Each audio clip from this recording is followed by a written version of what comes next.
Bab 83 Buah Hati Tersayang. Ghazali sangat bahagia. Mertua Indria itu memberikan nama untuk cucu pertamanya, Muhammad Arjun. Awalnya Yongki merasa jika nama itu tidak keren. Tetapi Indria setuju dan melirik kesal ke arah suaminya yang kurang bisa menghargai.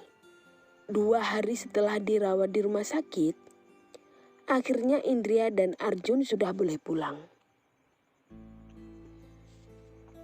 Akan tetapi, sesampainya di rumah tetap saja Yongki tidak bisa bermain dengan putranya.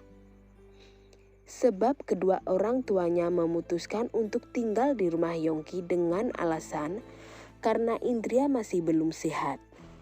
Jadi mereka ingin membantu merawat Arjun. "Mas, kenapa kamu merengut?"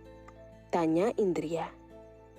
"Lihatlah, aku sampai tidak punya kesempatan untuk menggendong putraku sendiri," sungut Yongki. "Kamu bersabarlah. Harusnya kamu bahagia memiliki anak yang mendapatkan limpahan kasih sayang dari semua orang," bujuk Indria. "Tapi tidak begini juga," jawab Yongki cemburu pada orang tuanya sendiri. "Jadi kamu ingin mengusir orang tua kita begitu?" sindir Indria. Yongki tertawa. Entah kenapa dirinya merasa bodoh cemburu pada orang tua sendiri. Bukankah ini juga termasuk harapannya?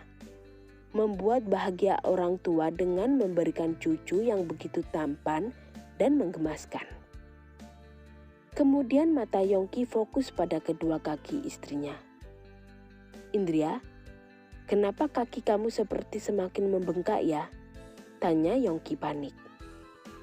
"Itu sudah biasa. Memang ada yang setelah melahirkan kaki membengkak seperti ini," jawab Indria santai. "Apakah sakit?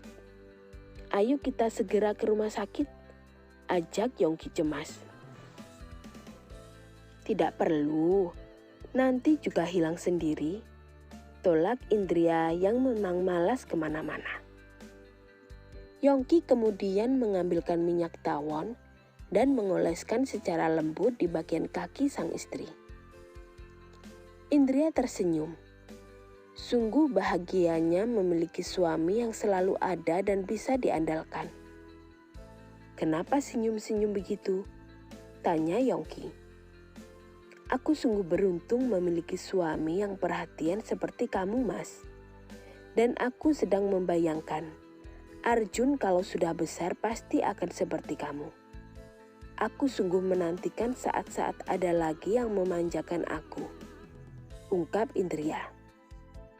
"Iya, kelak aku akan mengajarkan pada Arjun untuk menyayangi ibunya dan memanjakan ibunya," jawab Yongki.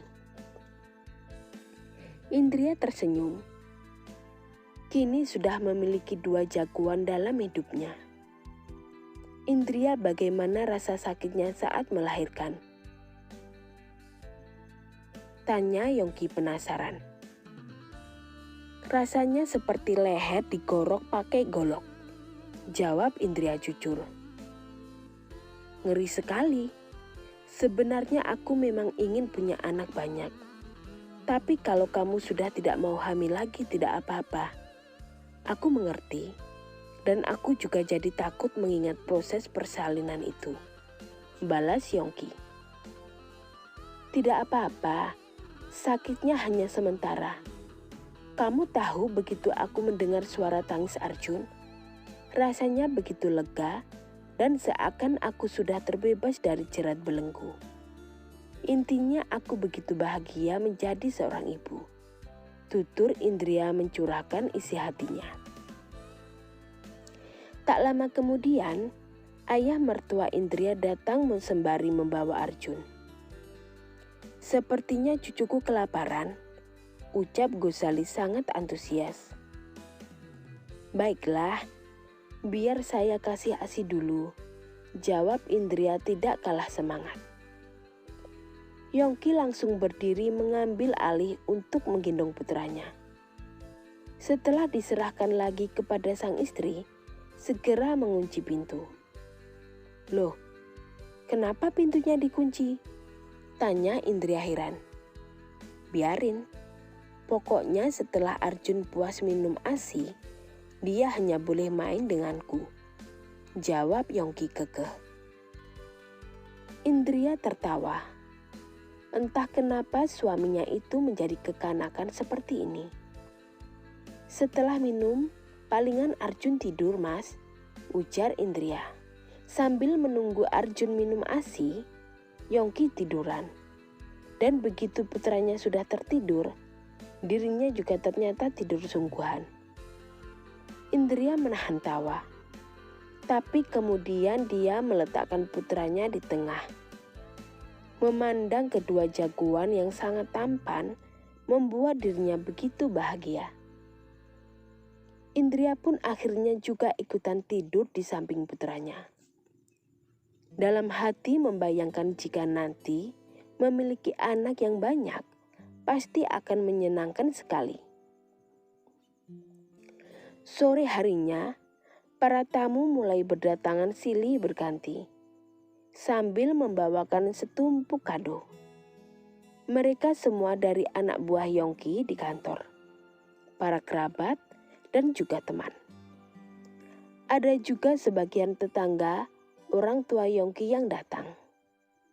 Sampai malam tamu berdatangan silih berganti, tak terkecuali Miftah dan Safira.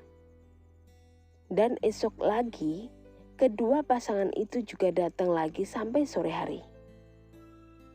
Miftah dan Safira sangat betah berada di rumah Yongki, karena di sana mereka mendapat banyak pengalaman mengenai merawat bayi dari Umi Fatimah.